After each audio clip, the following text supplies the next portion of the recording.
Hello, you are now entering the infinite void. Hang on tight. We cannot save you now.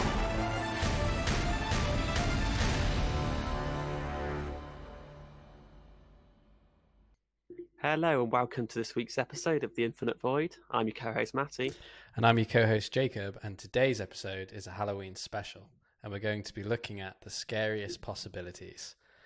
So this is quite a fun little episode. I think there's some interesting things that we've been putting on the list.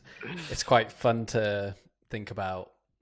It's kind of like apocalyptic-ish, I guess. Yeah, not kind of. This is a list of ways in which we think we're going to die. Yeah. So that's fun because it's quite hard, actually. I think to have a scary themed episode for a space/science podcast.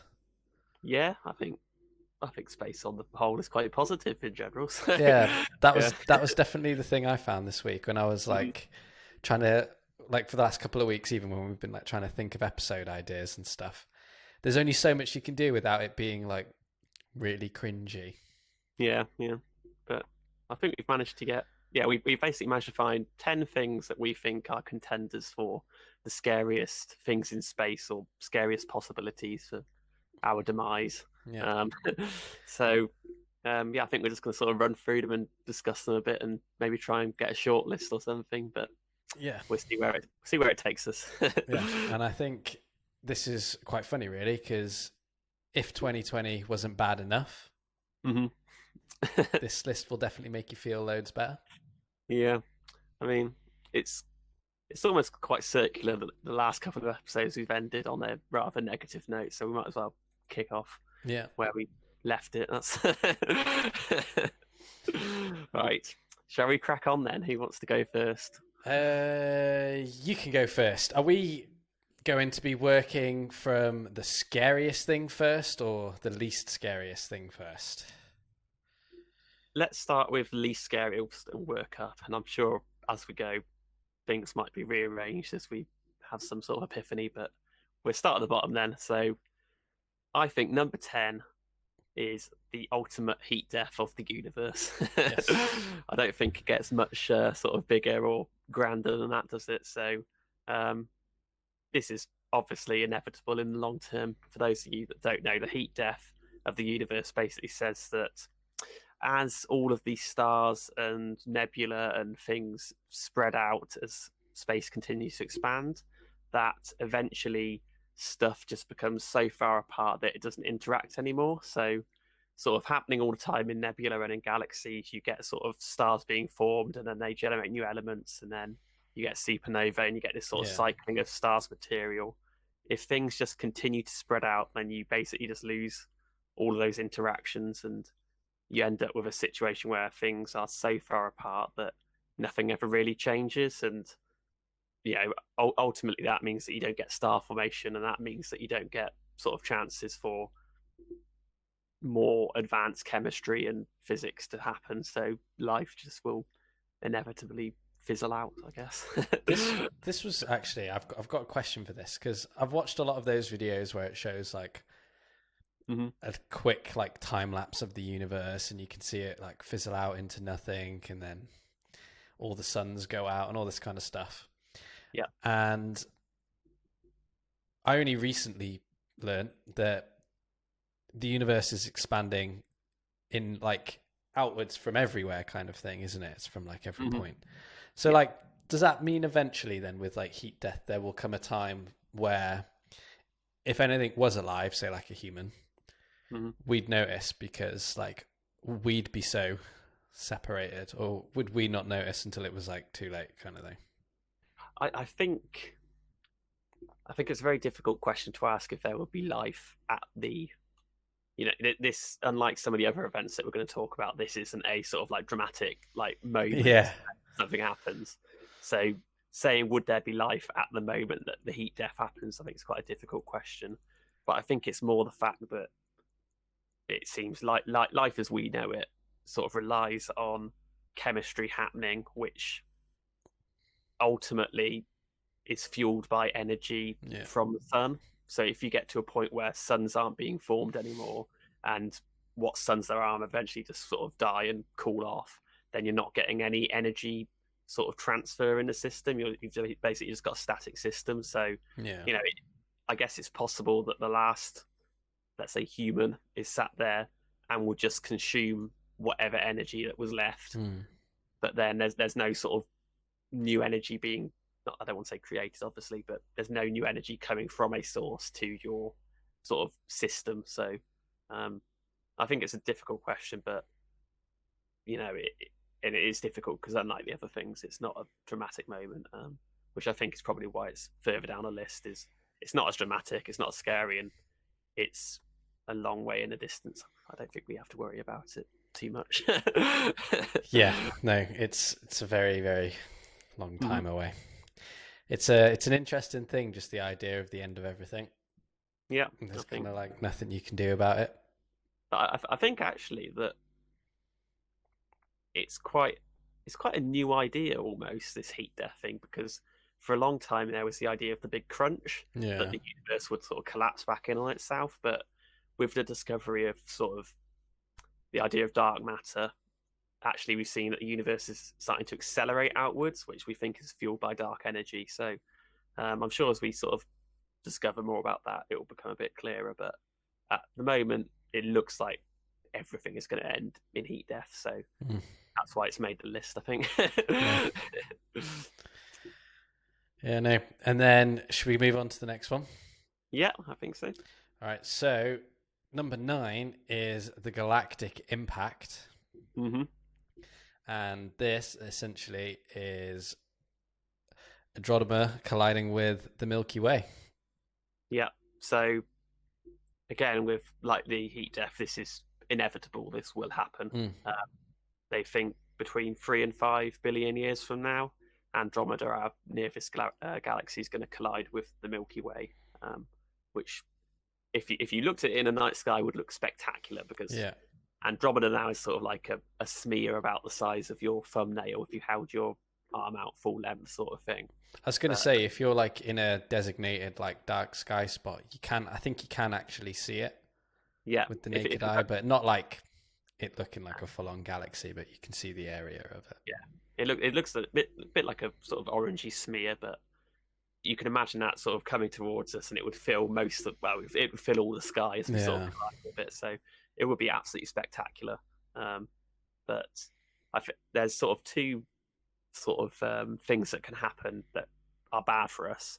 Is it's very unlikely, but we collide with something, like physically collide with something. Yeah, you have to remember, like, galaxies are massive, and like even our nearest star is light years away. So we are tiny little pinpricks within this huge thing.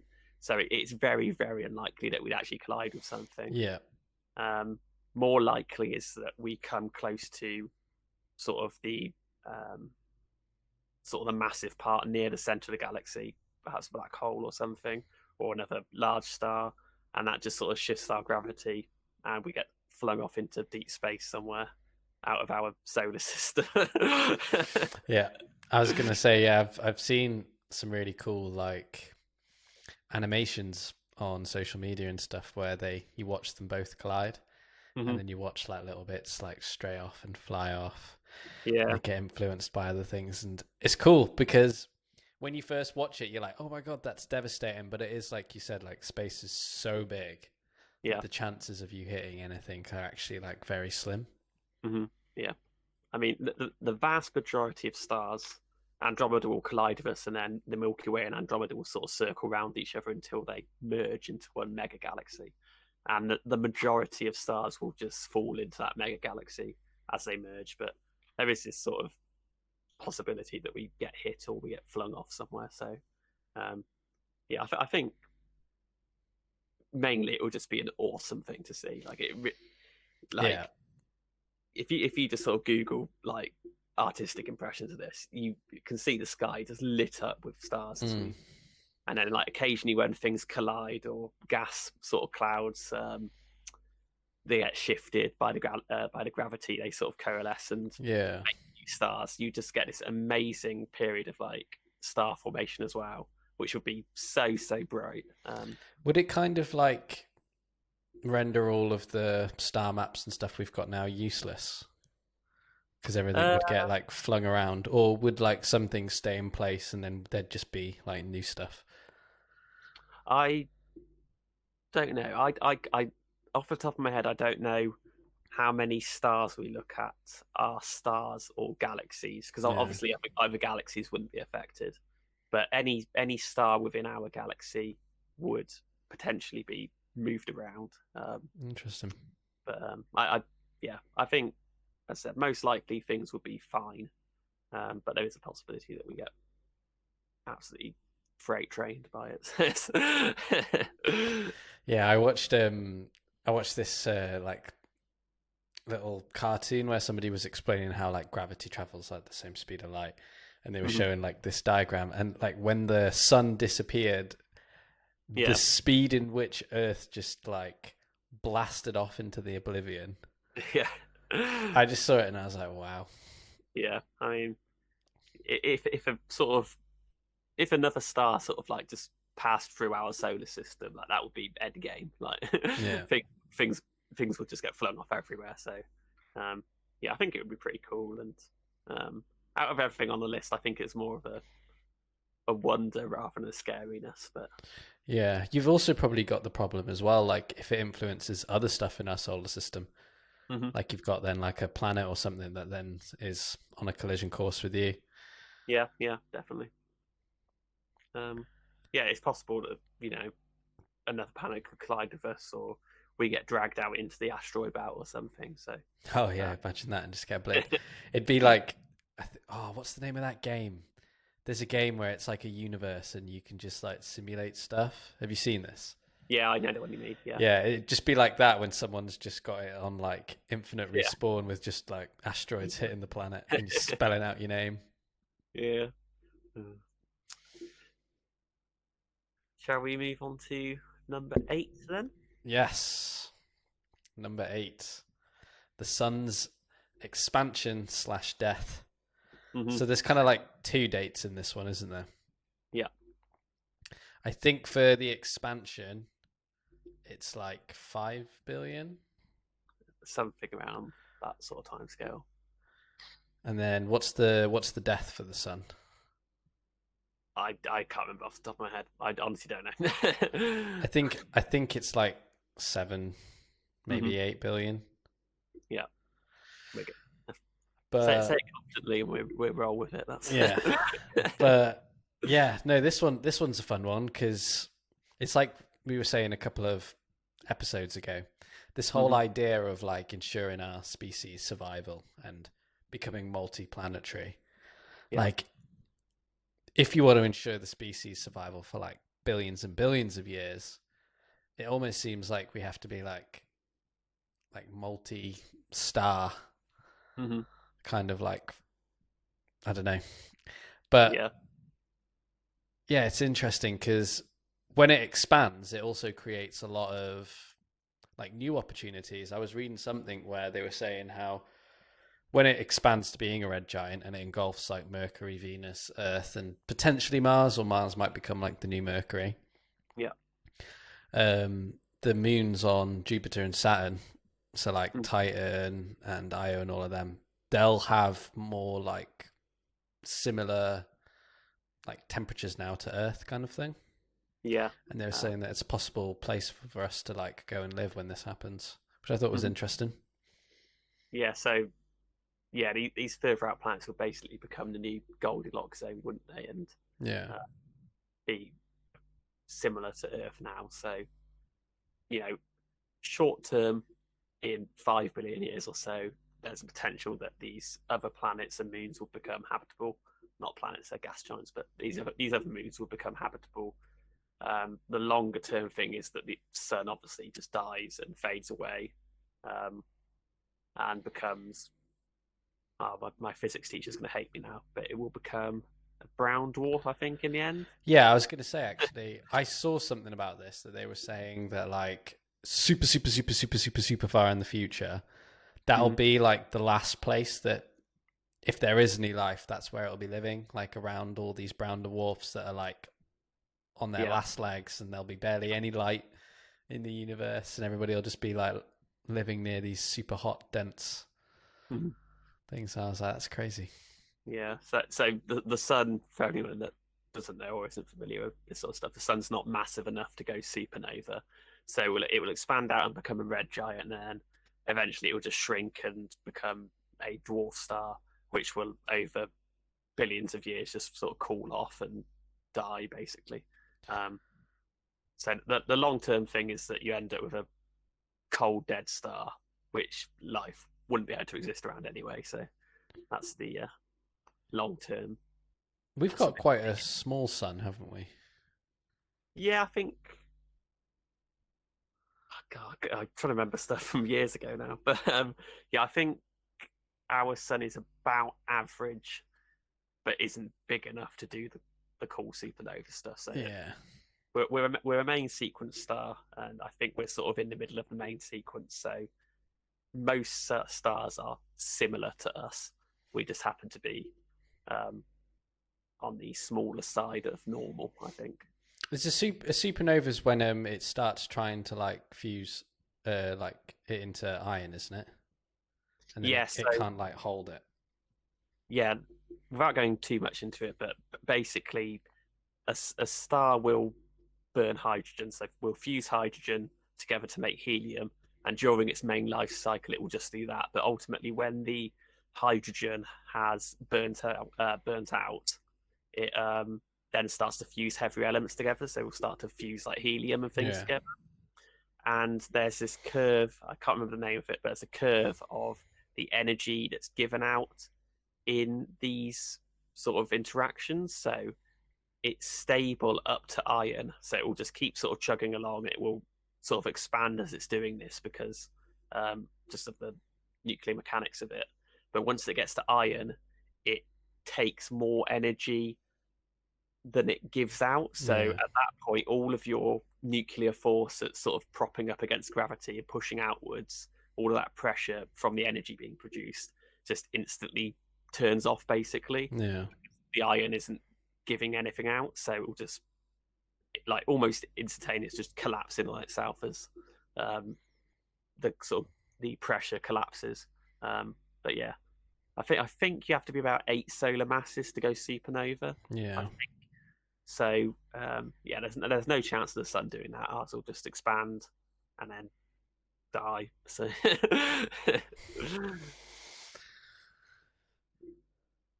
yeah, That's it's I've always found the sun really interesting. Mm-hmm. Because there's so many of them as well, and like different sizes and types, and I like how it has a life cycle as well. I think that's really cool. Yeah, this sort of science is actually really interesting. It's I think the most interesting thing about it for me is the fact that we're trying to do quite detailed stuff and calculate sort of these life cycles of stuff where we only have our sun and then the next closest specimen is light years away. So I think it's really interesting that you try and draw this data across all the sort of galaxies and things and our own galaxy and try and get anything useful out of it is quite impressive. Yeah. I like seeing the geometric patterns that like the solar systems make when you have like binary star systems and stuff like that. Yeah. It's really cool to see how like they influence everything. Mm-hmm. Yeah, you get some pretty cool ones. I think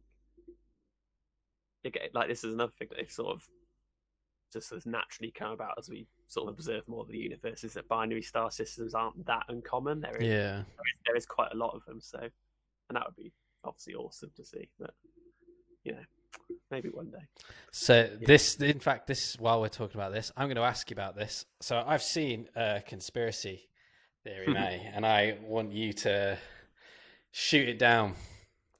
Oh, no. All right. So I've seen this conspiracy theory, and for anybody listening, if you want to research it, it is called the Lucifer Project. Mm-hmm.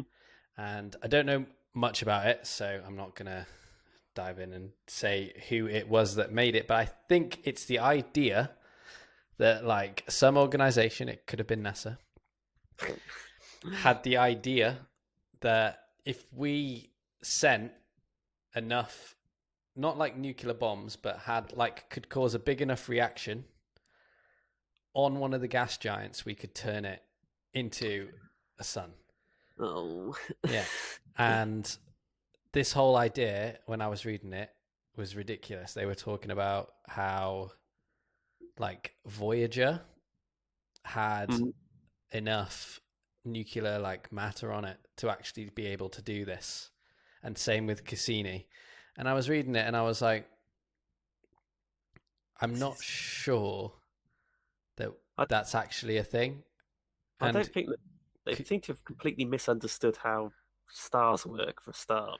yeah, So if I just sort of start, I think Voyager and a lot of these like deep space probes do use nuclear power because it lasts for a long time and is yeah, reliable. But the nuclear power they're using is fission. So there will be some nuclear source. I don't know what it is, but something like uranium or polonium that decays and emits heat. That's what nuclear is in that context. yeah, Stars don't work on that. They're used on fusion, fusing hydrogen together. So I don't see any way that this could happen. You know, that there's if we take Jupiter, I think Jupiter it's not that far off being a star mass. I think it's yeah, about 0.8 minimum star masses. So it's not that far off sort of being able to form a star.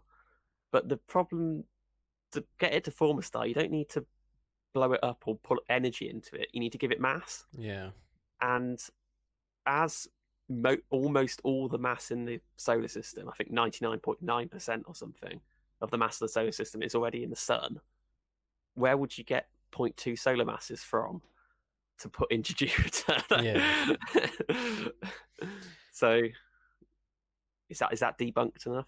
Yeah, no, I'd say that is. I'd say that is. When I was like reading about it, I thought that's a funny one. We'll get Matty's opinion on that. It's a good little space conspiracy. There's only really ever that one and the moon landings, and I'm not a fan of either now. So yeah, but, I just don't see any. There's no way that humans could create a sun. yeah.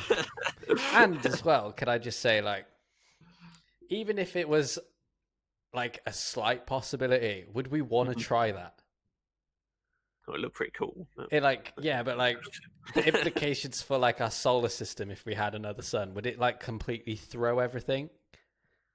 Well, you'd think just the energy it would put out would at least change like the habitable zone and stuff, but that was actually part of the conspiracy, was that if we had two suns, we'd have a better energy output, and that was part of it. It was to like level us up. And I was like, I don't know. I'm not sure, but I'm pretty certain it's not happening. So that's yeah. Yeah. And from one conspiracy, we move to number 7, which kind of falls under the conspiracy sometimes, but I don't think it really is a conspiracy if we're going to just go off the size of the universe. It might be happening somewhere, maybe not here yet, but aliens, a scary possibility for us for the future. I think this one is kind of like we're taking a bit of a human approach, because we're assuming anything that shows up to planet Earth is going to want to go to war with us. They might be super intelligent and calm, and they might all meditate, and they might just show up and be like, war's not the answer, we're not here to fight you, we're here to help you. Yeah. But it's an interesting one, that, because it can go loads of ways. It was like something whose podcast is it? I think it's Stuff You Should Know's podcast. They were talking about this idea that, like, say some like advanced extraterrestrial society has come up with this idea that we need to have like all of this material and we can't physically mine it ourselves. So they put out like a signal or something, and then any race that gets to that like technical capability taps into this signal because they think, oh, we're communicating, and then the signal takes over all of their equipment and then just mines this material for this other race. And I thought that was quite a funny idea, because can you imagine, because it's kind of like the curious cat idea, like if we heard something from somewhere, we definitely want to listen, and can you imagine if it like just took over everything and then we just started mining for them? I think on the aliens thing, if this were to happen in my mind, it would be less a case of like starships descend from the sky and obliterate us all. It would be more in like a Hitchhiker's Guide to the Galaxy. I think, have you talked about this before? Yeah. Where like the Earth is just like in the way of a cosmic motorway, and we're just sort of ants beneath their feet, and they just plow through us, sort of thing. So Yeah. I think that's probably the more likely is, AI or not, we just sort of are in the way, or totally unimportant. But yeah, I think aliens probably one of the more speculative, out there ones on the list, I think. Yeah, for sure. I'd say it's probably the most out there one on the list. Mm-hmm. All the other ones, like, well, the last three that we've discussed are like dead certain. It's just they're very far in the future, so we put them quite low down. But yeah, with this one, it's interesting because you have no idea what other life would be showing up for. But knowing our human approach, even if it showed up for nice reasons, I'm sure we'd end up giving it a reason to not like us. Yeah, I think fire at it. Doesn't seem unlikely, but yeah, I don't think there's much more to say about aliens. It's probably one of the more sci-fi ones as well that people know about. So yeah, and you can't really like break it down more than that. Like there's the idea of films, so like in the film it's just always they want, either they're showing up to destroy us for no reason, or they're showing up to take something from planet Earth that we've got an abundance of. And in reality, I probably don't think that would even happen. No. They probably show up and be like, you're doing all this crap to your planet, this is how we solve it. I'm making an executive decision that's being put down to number 10. That's gone. It's off. Gone. It's down the list. It's off. Number 6 then. Do you want to do this one? This is a fun one. This used to be my favorite subject as a kid. Yeah, so number 6 I've put down quite generally as natural disasters. So sort of earth-based things that could kill us all off. And I think the one that I had in mind most of all was sort of super volcanoes. But I guess you can include things like hurricanes or flooding, these sorts of things. But we keep it quite general, but sort of look at super volcanoes. And you said this was one that you thought was interesting when you were a kid. Yeah, when I was a kid, I was fascinated by volcanoes, super volcanoes. Like fossils. I really liked like tsunamis, tornadoes, just all that kind of like crazy weather. When the film Day After Tomorrow came out, I was pretty young, and I proper nerded out over that film. Yeah, I think one of my sort of earlier memories of it was, what was the film with the Yellowstone National Park? Was it? Is it 2012? 2012, that's the one. I remember watching that in geography, I think, and going, "Wow, this is." Yeah, that scene is actually sweet. Is it Woody Harrelson? And he's like, conspiracy guy, isn't he? And then like the ground starts like whelping and bulging up, and you're like, "Oh my god, it's about to go down." Yeah, I think out of at least the super volcano stuff, Yellowstone's an interesting one because it's very speculative and stuff. Basically, Yellowstone National Park in America is a huge super volcano. I think it's something like 60 or 70 kilometers wide, the caldera of it, and it sits in a huge magma chamber, and people say it's sort of like tens of millions of years overdue. It sort of erupts quite regularly, and we're tens of millions of years overdue. And sort of looking back at the fossil records and things like that, they reckon each time it erupts has been a massive sort of extinction event, because the amount of material that it puts into the atmosphere causes like a ice age. So yeah, and knowing 2020, it's not unlikely that will happen in a few months. I swear some of the lakes around there are drying up as well. I know that happens seasonally, but I swear I saw something where a couple of the lakes that used to be there weren't there anymore.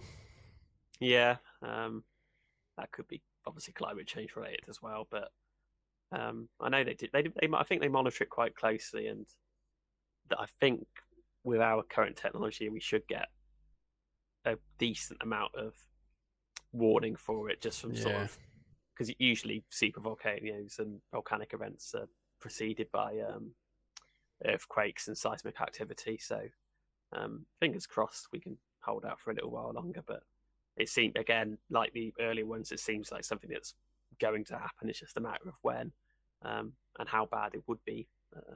Yeah. But I guess apart from super volcanoes, the other one is sort of tsunamis. That's the one that springs to mind, because they are obviously devastating. Probably a bit more localized than the super volcano, but devastating nonetheless. Well, you've got like, if we tie in with the super volcano quick, haven't you got there's a super volcano, I think, in the Canary Islands. Mm-hmm. Yes. And isn't that one, when it explodes, like they've simulated that it's going to like slide into the sea and create like a really big wave that's going to hit like the east coast of America and like the south of Europe? Yeah. I think it's sort of like half of one island's meant to fall off. But also, on the same thing, I think there's ice sheets in the Antarctic and glaciers, and I think maybe some in Greenland as well, that if they fell into the sea would have a similar effect. So well, isn't the world's biggest recorded wave like off the coast of Alaska? I don't know. I think it is, and the only reason why I say that is because I used to have one of those Guinness World Record books as a kid. Okay.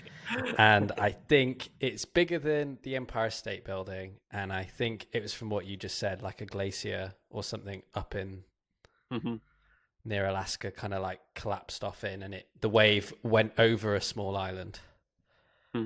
But just madness. And like, it's 2012 as well, isn't it, when they've got like Earth displacement and it creates like the 2,000-foot waves? Isn't there like the wave will almost go over Everest, but it doesn't? It's like, so it's so stupid like that. But I can't imagine anything more scary than seeing a tsunami. For like me, that's like up there on my list of like terrifying things. It's like, I went to Thailand like a year, 2 years before that happened. And I was, as a kid, like I was saying, I was obsessed with this kind of stuff. So I watched like endless videos of like tsunamis on YouTube and stuff like that.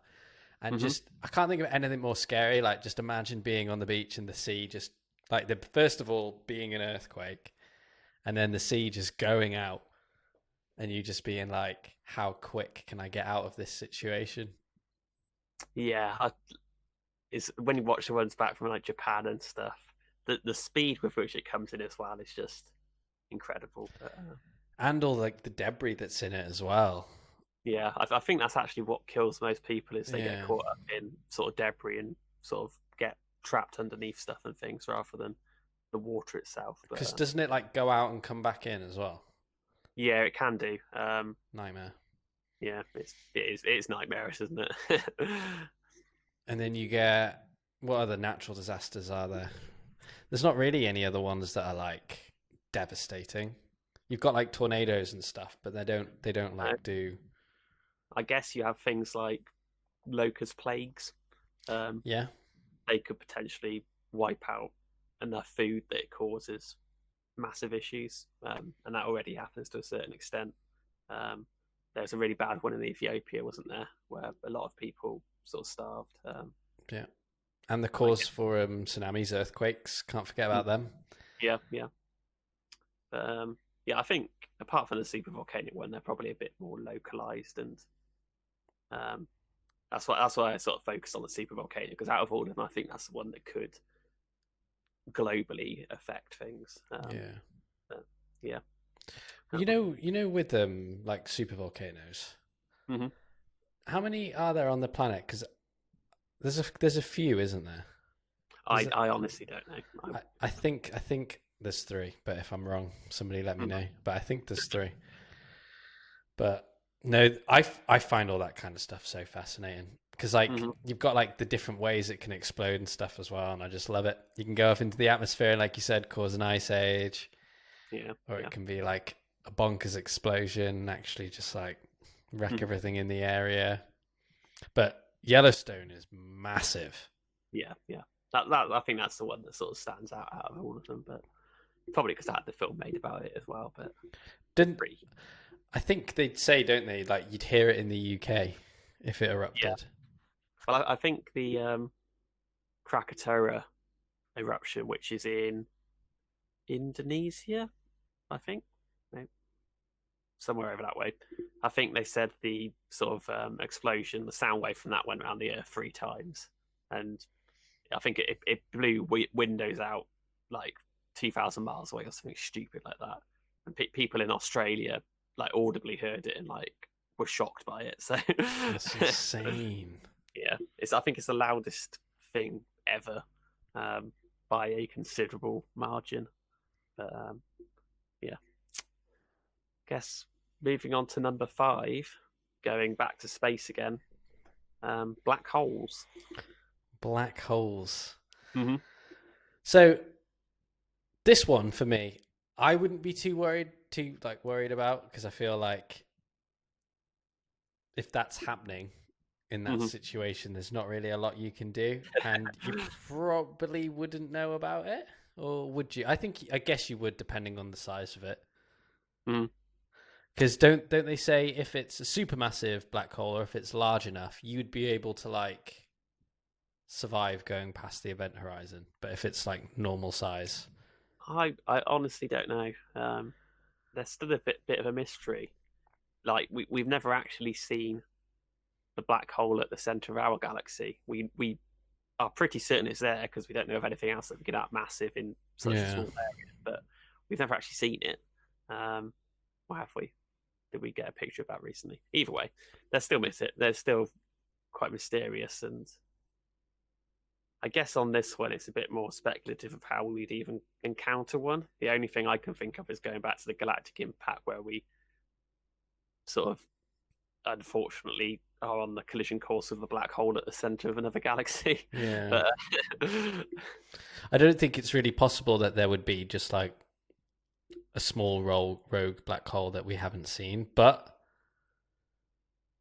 no, I mean, I guess there could be too. I don't know.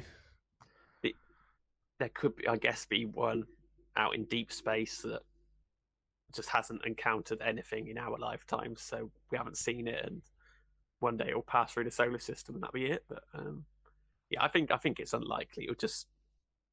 I think it's sort of at number 5 at the moment because it would just be really cool and really, really out there, wouldn't it? Yeah, and they're kind of just like this weird, massive, scary, humming object. Yeah. I think out of probably everything on the list, they're definitely like scariest thing in themselves. Because we don't know, like, yeah.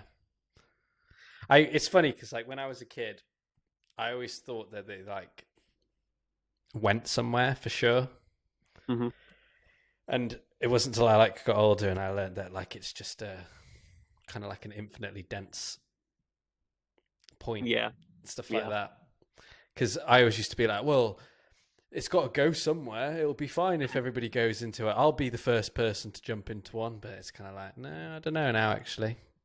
Yeah, basically just everything is compressed down to a singularity where all matter is squeezed until it's not really. I don't think it's even really matter at that point. It's just stuff.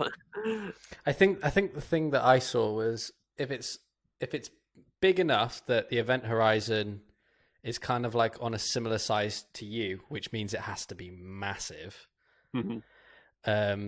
You can like, it was hypothetical that you could like turn around, like go into it, fall into it, but you would see like a time lapse of the universe just play out because it was so big that you're like speeding through time. Yeah. And you just kind of like see the end of the universe as you fell in, which I thought was kind of a cool way to go, maybe. I always forget how like the general relativity works on it, but essentially the mass is so massive that it slows down time. Yeah, I think. Yeah. For you at least. So But anyway, that's Which I think is kind of cool. It's kind of like the film Interstellar, isn't it? When Mhm. they're on that planet that's closer to the black hole, and it's like every minute on this planet, it's like 7 days on Earth or 7 hours on Earth.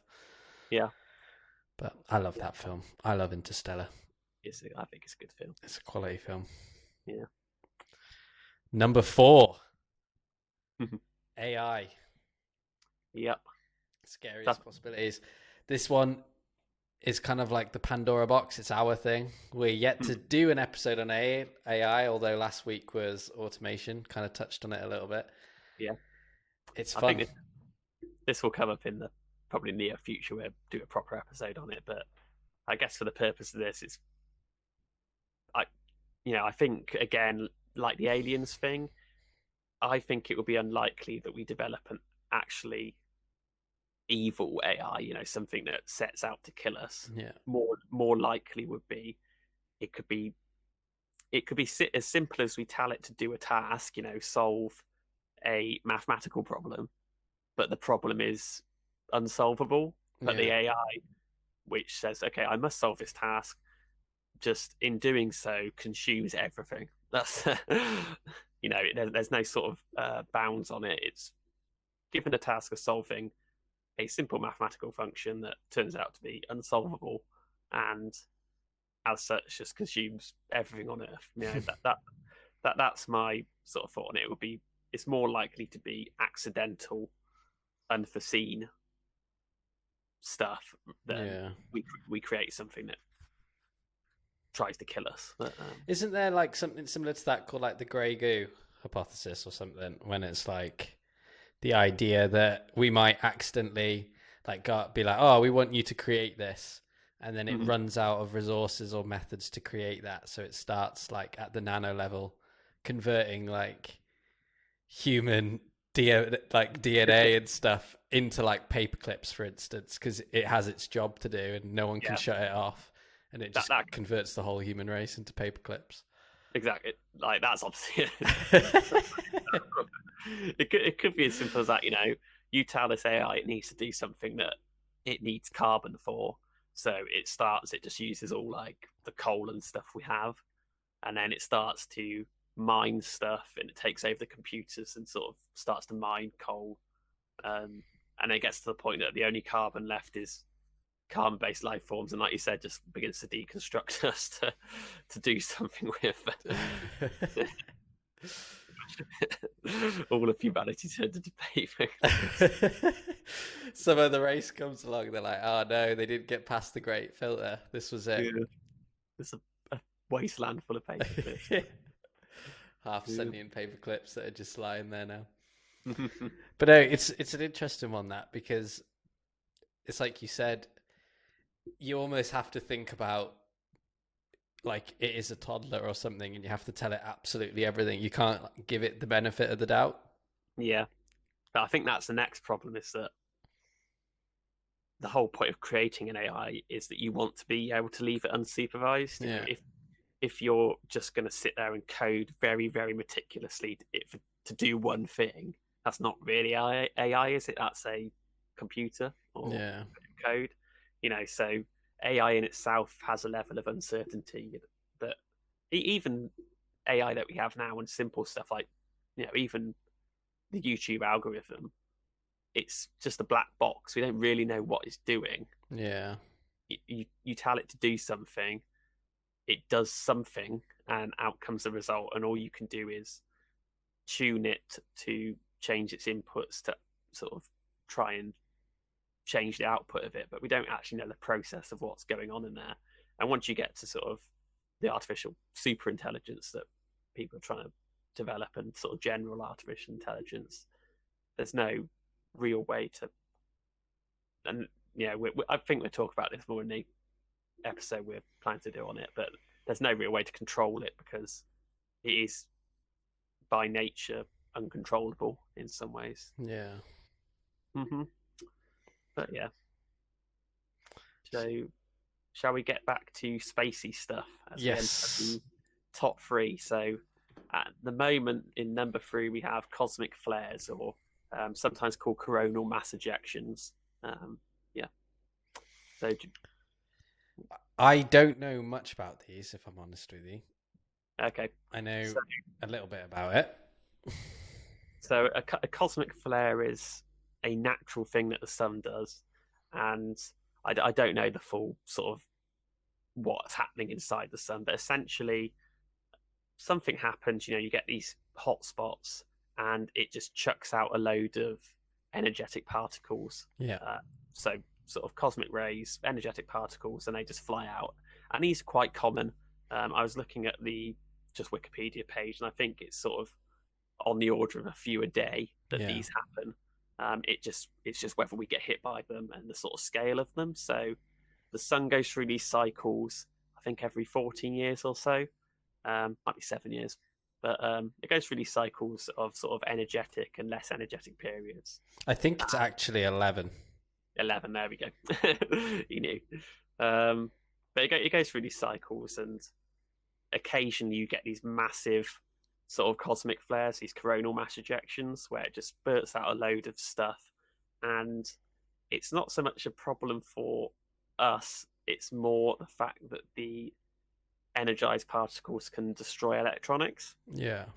So there was one back in, I think, the 1800s called the Carrington event, where they think, at the time we obviously didn't know about them, but they think it was a CME that happened, and it hit America mostly and took out most of their sort of telegram equipment, which is obviously bad. Yeah. But in the context of the modern world, if that happened now, so much stuff sort of depends on electronics and depends on satellites. Even a small CME could take down satellites because they're outside of Earth's protective layer mostly. It would be really, really bad.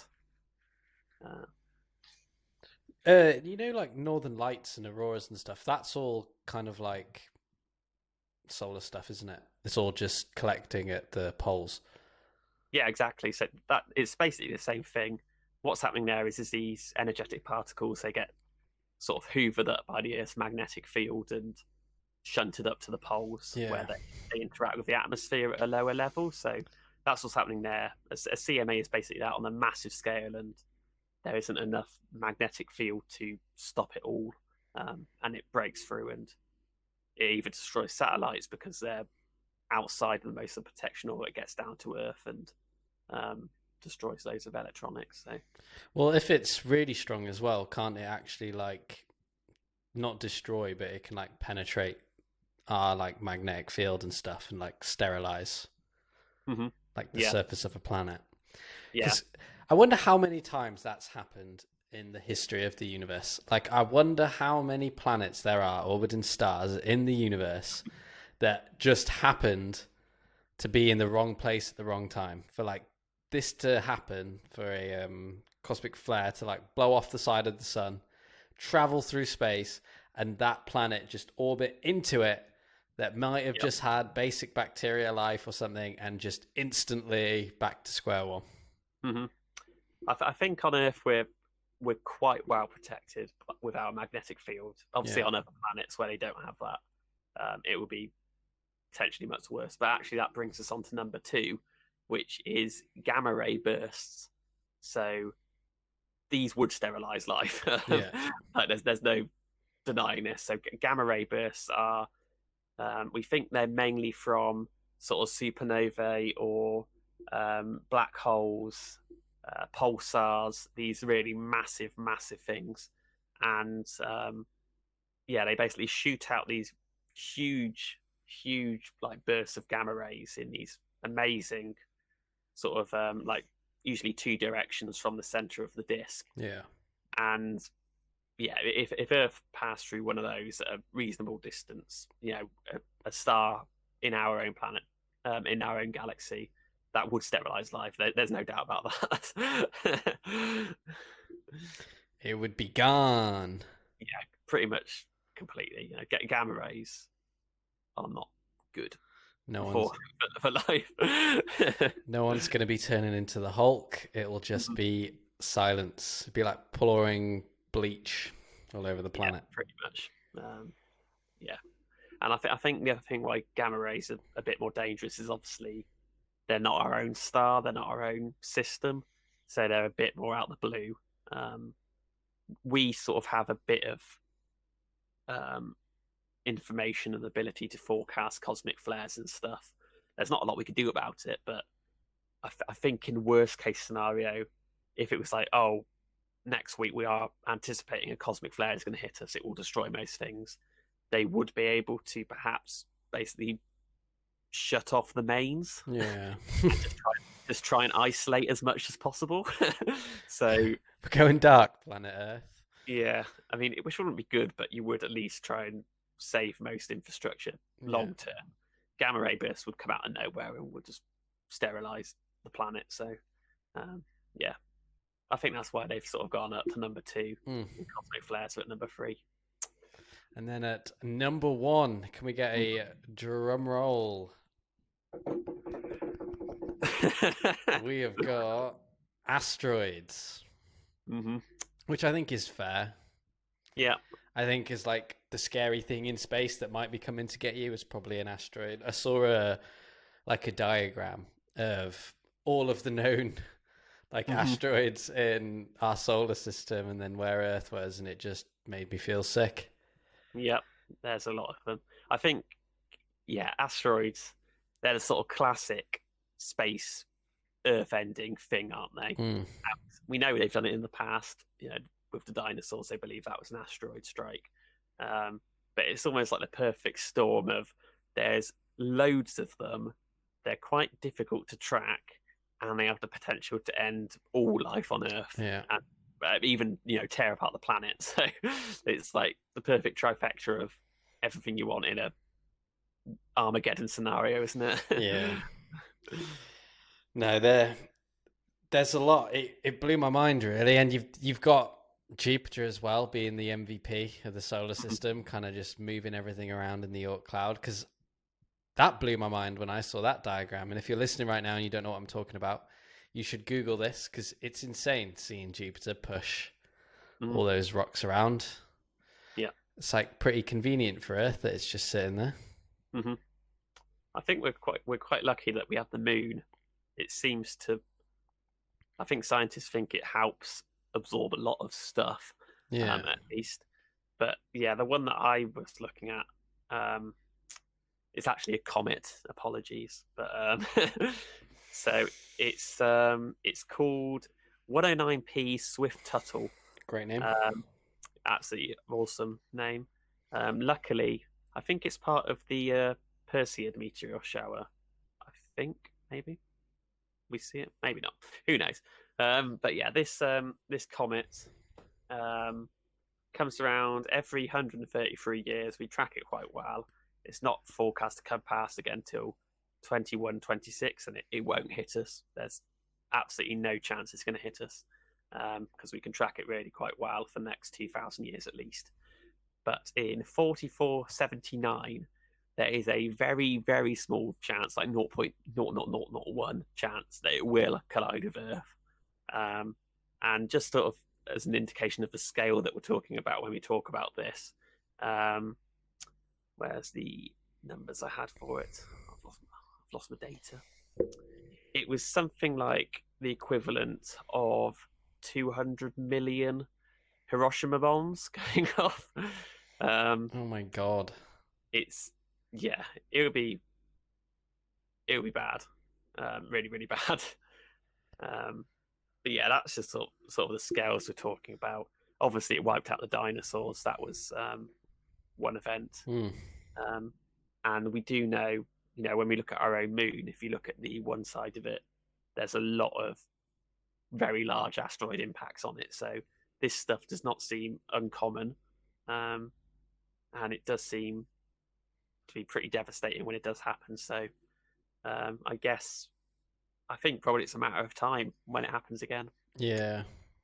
We saw the one, what's it called, Chelyabinsk in Russia. That one a few years back that blew up in the atmosphere. Yeah, lit up the night sky, didn't it, for like a couple of seconds? Yeah, that caused quite superficial damage over a quite large area, sort of blowing out windows and stuff. But if things had gone a different way, if it had come in slightly different, so it didn't Yeah. sort of blow up in the atmosphere. It landed on a sort of very heavily populated area. It was just sort of, twice as big or 3 times as big. Then, that could have been a very different outcome. Yeah. Yeah. So yeah, that's our list, I think. Did you maybe want to pick a top one, or shall we name a top 3 or something? Yeah. Now that we've discussed them a bit. Top 3. So scariest possibilities. I think heat death, galactic impact, sun's expansion / death.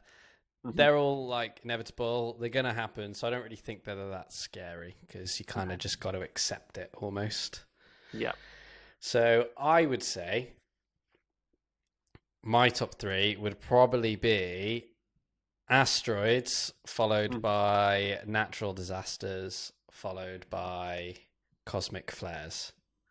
Okay. On pretty realistic, maybe out the blue situations. I know we're pretty good at monitoring them and keeping an eye on things, but could flip the world on its side tomorrow. What about you? Yeah. I would agree. Asteroids at number 1.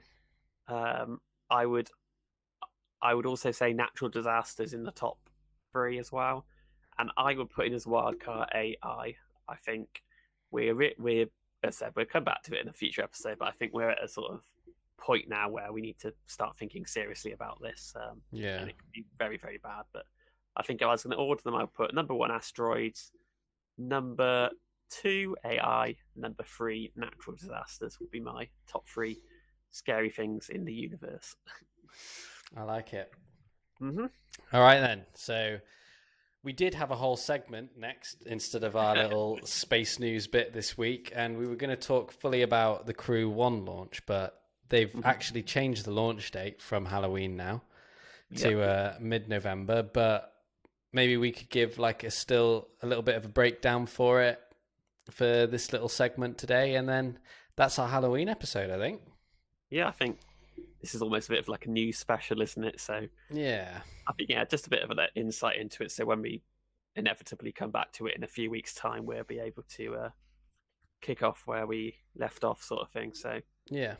Do you want to sort of explain what this is and what's going on very basically? Yeah. So for anybody that doesn't know, if you remember a couple of months ago, there was the Demo 2 launch, and that was basically the first crewed SpaceX launch when they were taking 2 astronauts to the International Space Station. I think it was Doug and... oh no, I can't remember the other one. Oh no, this is not good. Doug Hurley and Ben. I'm terrible at names, so you've done better than me. Good start. But yeah, I think it was the first time that they were taking 2 people to the International Space Station, and they were using a Falcon 9 rocket, and they made this whole event under NASA, and it was called Launch America.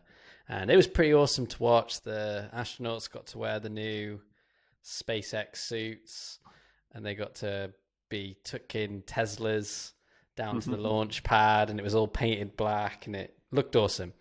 But basically, we've got the first actual launch now, so it's not going to be a demo mission anymore, and it's the NASA SpaceX Crew 1 mission. And this time, instead of taking 2 astronauts to the International Space Station, it's going to take 3 or 4. I think it's going to take 4. And you've got Michael Hopkins, Victor Glover, Shannon Walker, and then I'm going to butcher this name, Soichi Noguchi from the Japan Aerospace Exploration Agency. And yeah, it looks like it's going to be an interesting launch. I think NASA are getting all the socials and everything ready. I think there's going to be another Launch America. It's launching off Complex 39A, so that's the super historical launch pad that NASA always used, and it's what they used in the Demo 2. Yeah. And yeah, I think it was originally scheduled for the 31st of October, but now they were talking about maybe like the 5th of November, and now it's moved back again to the 14th of November. But yeah, it looks like it's going to be really cool. I saw that they'd finished like designing the patch that was out, like the little badge, and it looks cool. I'm into the new patches because it's got a bit of more of a modern digital design to them. Yeah, they do look pretty cool actually. And yeah, I think, I always used to love the sort of space shuttle missions, just seeing all the patches and seeing the different crews go up. And um, I think it's always like a bit of like magic that I think we sort of lost when we went to these sort of Russian launches and stuff. I don't know what it was, but it just didn't seem as whole and as NASA, I guess. Yeah. Tell you what, the day that the UK has a space launch will be awesome. I saw something actually a couple of days ago that, have you seen this, that they've found a potential island that they want to use? Yeah, so this was up in the Hebrides, I think. Yeah. Yeah, yeah. And it's Rocket Lab want to use it as well, didn't they? Mm-hmm. Which is awesome. I'd love to see it. I'd love to see a launch of the UK. If you had to give a year for when you see that happen, when are you thinking, Matty? I've not seen any of the press from this. So I don't know what they're planning, but I would think test flights, sort of just testing facilities and stuff, 2025, with commercial starting 2030. That would be my. That seems pretty quick. You think so? I don't. I don't know. I don't know. Reaction. I don't know. I don't see. I just don't see the UK like getting up and running that quickly with everything that's going on. I don't know, but yeah, this I'd love it. Hebrides. There was also a plan, and I think it's got the go-ahead for a spaceport in Cornwall. Yes, which I think was going to be used for more like Virgin Galactic space planey stuff. I think they also signed a deal with NASA to have a few launches to help NASA out from the UK? Mm-hmm.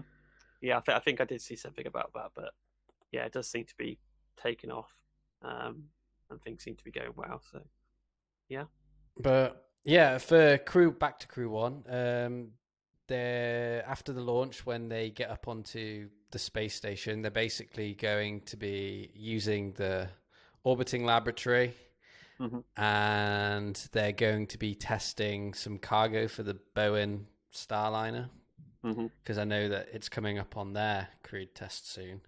Yeah, and then obviously when the mission finishes, the Crew Dragon's going to autonomously undock them and bring them back down to Earth, which is just awesome. It's kind of like what me and you were talking about with space tourism and automation. That's kind of where it's going to have to go, I think, having a computer take you there and bring you back. I know that they do a little bit of, like, what would you call it, flying or piloting, moving it around with the little thrusters, but it's cool. Did you have a go on the SpaceX simulation thing on the website? No, I've not seen this. Right. So I don't know if it's still there now, but for the Demo 2 launch, they released a game, and it was a simulation of you being in the Dragon capsule, and like with your keyboard, you had to like do the maneuvers and work out the distances, and you could like fire up, fire down, and you had to try and like dock with the International Space Station, and then you got a medal from SpaceX and NASA. It's pretty cool. Okay.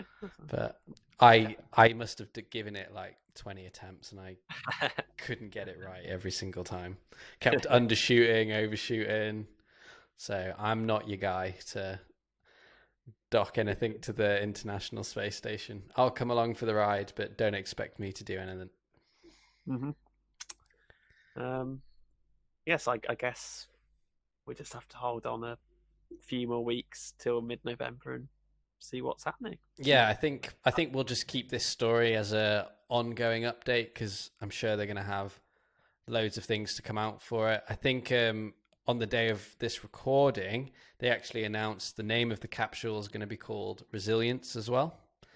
And I think 2 of the astronauts that are going up on this are talking about an equipment that they're going to use to vote. But saying that, with the new date, I think it's after the election now, so I don't actually think it matters. But they were going to be voting in space. Yeah, yeah, yeah. But I think the election closes November 3rd, so if it gets pushed back to mid-November, that presumably won't be any issue. So yeah, I presume you're going to be watching the launch when it happens. Oh yes, I love watching the launches. I can't wait. Have we got an expected time for it yet, or? I haven't seen anything on the new time. I knew when it was on Halloween, it was like in the day, so I was excited for that. Okay, But fingers crossed. Because the demo 2 one, that was evening, wasn't it? And I went out and tried to spot it, and I think I just about saw it yeah. going over. So yeah. But no, I think that pretty much wraps up our Halloween special this week. So if you enjoyed the episode, make sure you go on Apple Podcasts and give us a good rating, or let us know down in the comments below if you're watching us on YouTube. If you have a topic or a subject that you'd like to suggest to us, or you just want to get in touch, you can hit us up at the Infinite Void Pod on Instagram and Twitter, or you can drop us a more lengthy email at theinfinitevoidpodcast@gmail.com. If you want to get in touch with me, I'm at Jacob E. Carson, and Matty is the Matty JMP. Yeah, that's the one. That's the one. And yeah, guys, we will see you in the Infinite Void next week.